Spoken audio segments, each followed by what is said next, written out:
Hello everyone, welcome in objective अड्डा। आज हम यहाँ पे हिस्ट्री के सिंधु घाटी सभ्यता के ऑब्जेक्टिव क्वेश्चन करेंगे। यहाँ पे आपको हिस्ट्री के हर एक टॉपिक के ऑब्जेक्टिव क्वेश्चन मिलेंगे। ये इस सीरीज का फर्स्ट पार्ट है। अब सेकंड पार्ट इसका जल्दी आएगा। शुरू करते हैं पहला क्वेश्चन। फर्स्ट क्वेश्चन है, भारत के पूर्व प्रस्तर युग के अधिकांश औजार किसके बने हुए थे? फर्स्ट ऑप्शन लोहा, तांबा, जस्ता और स्फटिक। इसका सही आंसर है स्फटिक के बने हुए थे। इससे नेक्स्ट क्वेश्चन में चलते हैं।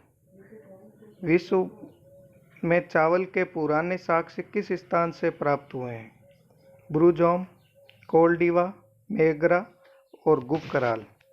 अब आप भी 2 मिनट इसको पॉज करके सोच सकते हैं और उसके बाद अपना आंसर देख सकते हैं। अभी इसमें ज़्यादा टाइम नहीं देंगे ताकि वीडियो ज़्यादा लंबा नहीं हो। इसका सही आंसर है कोल्डिवा। कोल्डिवा प्रयागराज यूपी के अंदर स्थित है और यहाँ से जो साक्ष्य मिले हैं वो भारत में नहीं विश्व में भी फर्स्ट स्थान पे है। अब जो नेक्स्ट क्वेश्चन है, ब्लेड उपकरण किस काल से संबंधित है? इसमें आपको बताना है उच्च पुरापाषाण काल, निम्न पुरापाषाण काल, मध्य पुरापाषाण काल या नवपाषाण काल। इनमें से अब आपने अपना आंसर सोच लिया होगा। इसमें अब सही आंसर है ए, उच्च पुरापाषाण काल। अब चलते हैं नेक्स्ट क्वेश्चन 4 नंबर पे। नवदा टोली का उत्खनन किसने किया था? HD सांकलिया, वीर वाकणकर, KD वाजपेयी या फिर बीबी लाल। इसका सही आंसर है HD सांकलिया ने। ये नवदा टोली है MP के अंदर। चलते हैं नेक्स्ट क्वेश्चन में। भीमबेटका किसके लिए प्रसिद्ध है? इसका फर्स्ट ऑप्शन गुफाओं के शैलचित्र, खनिज, बौद्ध प्रतिमाएं या नदी का उद्गम स्थल के लिए। चलते हैं इसके आंसर की तरफ। इसका सही आंसर है गुफाओं के शैलचित्र के लिए। ये थोड़ा सा इजी क्वेश्चन है। इसके अगला क्वेश्चन है, उत्खनित प्रमाणों के अनुसार पशुपालन का प्रारंभ किस काल में हुआ था? फर्स्ट ऑप्शन पुरापाषाण काल, मध्य पूर्व पाषाण काल, उत्तरी पाषाण काल और मध्य पाषाण काल। इसका सही आंसर है मध्य पाषाण काल। ये पशुपालन का प्रारंभ भारत के में आदमगढ़ के अंदर और बागोर राजस्थान के अंदर, आदमगढ़ है मध्य प्रदेश के अंदर हुआ था। नेक्स्ट क्वेश्चन है, निम्न में से किस स्थान से मानव के कंकाल के साथ कुत्ते को दफनाए जाने का साक्ष्य मिला है? फर्स्ट ऑप्शन है ब्रूजोम, सेकंड है कोल्डिवा, थर्ड है चिरांद और फोर्थ ऑप्शन है मास्की। इसका सही आंसर है ब्रूजोम। ब्रूजोम अभी स्थित है जम्मू एंड कश्मीर के अंदर। थोड़ा पेन चेंज कर लेते हैं। नेक्स्ट क्वेश्चन है, राग का टीला किस नवपाषाणिक स्थान से संबंधित है?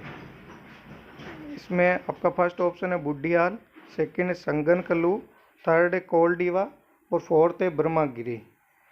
इसका राग का टीला जो मिला है वो संगनकलू से मिला है और संगनकलू है कर्नाटक के अंदर।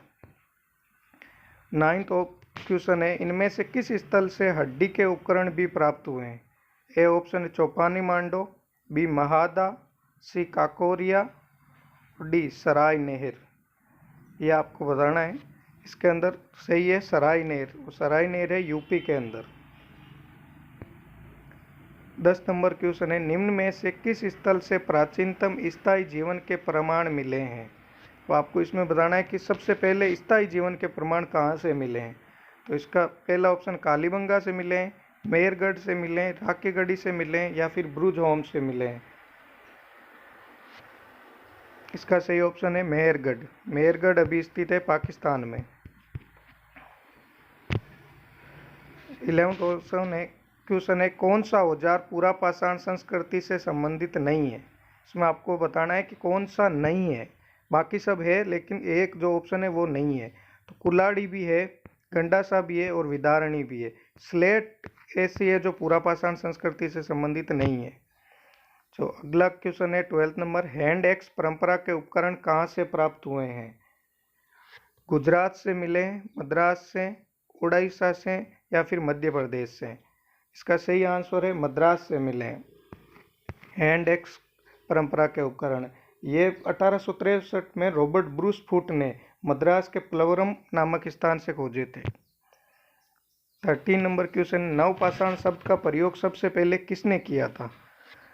जॉन मार्शल, डी टेरा, जॉन लुबाक या एच.डी. सांकलिया ने? इसका सही आंसर है जॉन लुबाक ने सबसे पहले नवपाषाण शब्द का प्रयोग किया था। इन्होंने 1865 के अंदर, इनकी बुक थी प्री हिस्टोरिका टाइम्स के अंदर, नवपाषाण शब्द का प्रयोग किया था। 14 नंबर क्वेश्चन है, चिरांद स्थित है, को ये बताना है कि चिरांद जगह है वो कहाँ पे स्थित है? गुजरात में, बिहार में, महाराष्ट्र में या फिर मध्य प्रदेश में? चिरांद अभी स्थित है बिहार के अंदर। अगला क्वेश्चन है 15 नंबर, मध्य पाषाण कालीन उपकरणों की खोज किसके द्वारा की गई थी? आपको बताना, मध्य पाषाण काल के जितने भी उपकरण हैं उनकी खोज किसने की थी? रॉबर्ट ब्रूसपुट ने, सी.एल. क्राइल ने, वी.एस. वांकणकर ने या फिर इनमें से कोई नहीं? इसका सही ऑप्शन होगा सी.एल. क्राइल ने। ये जो मध्य पाषाण की खोज की थी ये विंध्याचल पर्वत सरणी से खोज की थी। इसका अगला क्वेश्चन है, निम्न कालों को सही क्रम से संयोजित करना है। नवपाषाण काल दिया हुआ है में, बी पुरापाषाण काल, सी मध्य पाषाण काल और डी ताम्रपाषाण काल। इनमें से जो सही क्रम है, जो सबसे पहले कौन सा था उसके बाद कौन सा था वो बताना है।